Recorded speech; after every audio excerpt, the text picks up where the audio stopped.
Bonjour à tous. Ma vidéo d'aujourd'hui, j'aimerais m'adresser au pasteur Moïse Mbié. Excusez-moi, je sais que nombreux seront choqués, mais je ne suis pas là pour plaire à tout le monde. Mon but est d'ouvrir les yeux de ceux qui veulent connaître la vérité et ceux qui ne veulent pas, on s'en fout. Ceux qui veulent rester là, à rêver, à penser que Dieu descendra pour faire quelque chose dans leur vie à travers des pasteurs, je suis désolée. Mais je vais parler parce que ce matin, en me réveillant, j'ai vu quelque chose qui m'a choquée. Mais avant de rentrer dans le vif du sujet, je vous en supplie, regardez ça.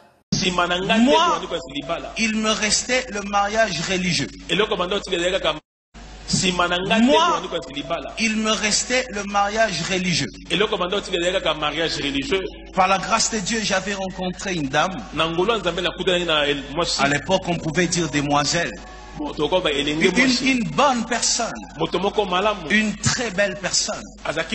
Une personne qui n'avait aucun problème. Et j'ai avancé vite. Et je vous parle du 14 juillet. Il y a même des photos. Il y a même des photos. Je vous mettrai ça sur Facebook si vous voulez. Et Dieu m'a dit. Vous voulez que je mette ça? Non, mais parce qu'il faut commencer à tout dire. Vous savez, Dieu m'a dit, ça va, je ne mettrai pas. Vous qui suivez sur Internet, l'église Bethel a refusé, donc je ne mettrai pas. Alors, écoutez-moi. Jusqu'à ce que, au point où ça a évolué, mais Dieu m'a dit, Moïse, tu dois faire les choses dans ma volonté. Tu n'es pas tout le monde. Tu dois faire un pas si moi je t'autorise. Beaucoup d'entre nous se posent, mais qui n'ont pas le courage de l'affronter ou de parler. Ben moi, je viens parler. Pasteur, je vous vois devant tout votre public. Bon, permettez-moi de dire que c'est un public. Devant tous vos fidèles, en train d'avouer que vous étiez mariés. Parce que là, vous avez dit que vous étiez presque mariés. Mais moi, je dis que vous étiez mariés. Parce que la dot en Afrique est un mariage. Même si aujourd'hui, la dot n'est plus trop mise en valeur par rapport au comportement de certains parents, mais la dot, c'est un mariage chez nous en Afrique. Donc pour moi, vous étiez mariés. Et soi-disant que Dieu vous a dit que ce mariage n'était pas sa volonté, que vous n'avez pas sa volonté, vous n'avez pas fait sa volonté, excusez-moi, et que vous deviez divorcer. Je suis tellement choquée que je me suis dit qu'il fallait que je fasse une vidéo. Je vous demande de vous expliquer, parce que moi je ne vous comprends pas. Je n'ai rien compris de tout ce que vous avez dit. Parce que quand je lis la Bible, parce que excusez-moi, moi je ne suis pas chrétienne comme vous autres, je ne fais pas des jeûnes de 40 jours, je ne vais pas lundi, mardi, mercredi, dimanche à l'église, mais je sais du peu que je connais de Dieu, il n'y a aucun passage biblique, à part le passage qui dit que Dieu permet le divorce lorsqu'il y a infidélité, lorsqu'il y a cause d'adultère, que nous pouvons, excusez-moi, quitter nos conjoints lorsqu'il y a problème d'adultère. Mais dans votre cas, dites-nous, s'il y a eu un problème d'adultère entre vous et votre femme, on va comprendre. Mais sinon, c'est quoi qui vous a poussé au divorce? Je ne comprends pas. Vous savez, tout ce que nous faisons toute action que nous faisons dans la vie est souvent la volonté de Dieu. Aujourd'hui, Si tu es devenu pasteur, pour moi, je pense que c'est la volonté de Dieu. Parce que s'il ne voulait pas, ça n'allait pas arriver. Il a permis que tu deviennes pasteur. Donc, c'était sa volonté. Donc, s'il a permis aussi que vous allez épouser une femme, pour moi, je prétends que c'est la volonté de Dieu. Dieu ne va jamais se réveiller ou bien il ne viendra jamais dans vos prières pour vous dire que Moïse, tout ce que vous nous racontez à Lacan, que Dieu est venu, il m'a parlé. Moi, je ne crois pas en ces choses-là.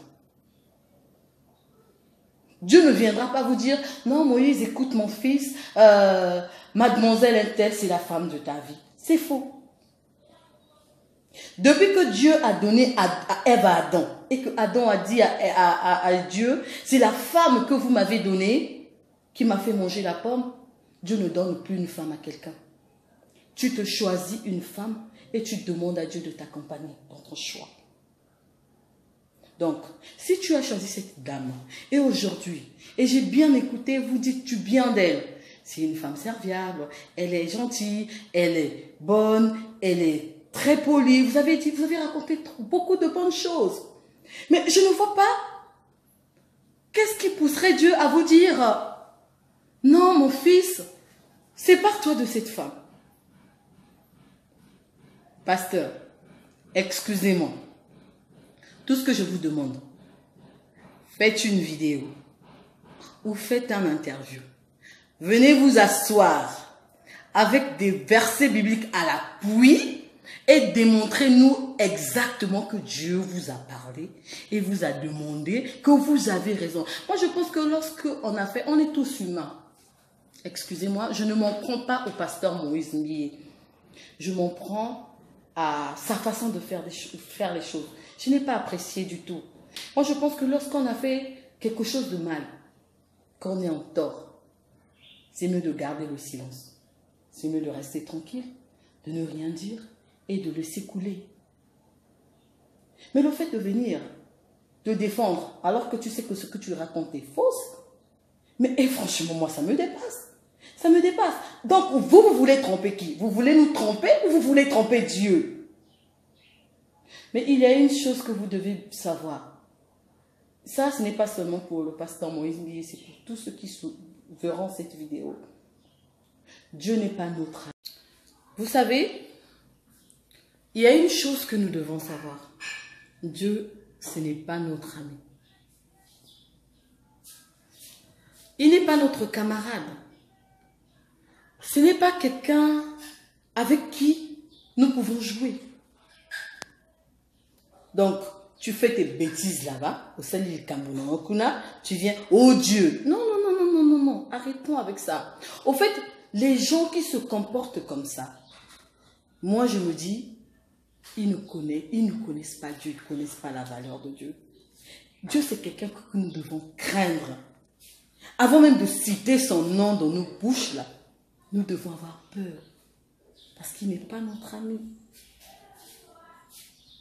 Il n'est pas notre ami. Et je me rends compte que tellement il est bon, tous on peut se lever et venir parler au nom de Dieu. Mais des gens qui parlent comme ça, ils ne connaissent pas Dieu. Parce que si tu connais Dieu et que tu as vu Dieu dans ta vie et tu as vécu la grandeur de Dieu, tu as peur de raconter, excusez-moi, des mensonges à son nom. Parce que tu te dis, oui, ben oui, je peux tromper le monde, mais lui, il m'écoute. Qu'est-ce qu'il va en penser?